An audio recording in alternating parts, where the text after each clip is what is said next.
আমি নিজে কোনোদিনও হ্যারি পটার পড়িনি, সিনেমাগুলোও দেখিনি।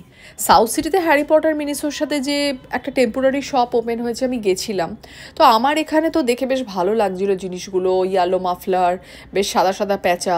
তারপর বুঝলাম এদেরকে হেডউইগ বলে। আমার সিরিয়াসলি কোনো আইডিয়া নেই, কিন্তু আমার বারবার মনে পড়ছিল আমার কলেজের ফার্স্ট ইয়ারের কথা, যখন আমার কিছু বন্ধুরা হ্যারি পটার নিয়ে আলোচনা করছিল। And during that time Harry Potter was peak of its craze.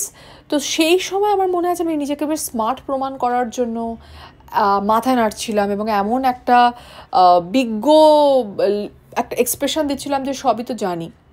কিন্তু তারপর একদিন যখন বললাম যে আসলে আমি তো দক্ষিণারঞ্জন মিত্র মজুমদারের ঠাকুমার ঝুলি পড়েছি, তারপর দেখলাম যে খুব একটা কনভারসেশনের অংশ হিসেবে আমাকে নেওয়া হলো না।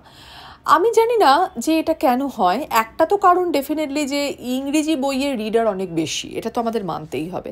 কিন্তু বাংলা বই পড়লে বা অন্য হিন্দি বই পড়লে বা অন্য ল্যাঙ্গুয়েজে পড়লে তাদেরকে এত নাকশিটকে কেন দেখানো হয় আমি জানি না। আসলে বইটা তো বই, আমারও হ্যারি পটার পড়ার ইচ্ছে রইল আগামী দিনে, কিন্তু ঠাকুমার ঝুলি কি কেউ পড়তে চায়?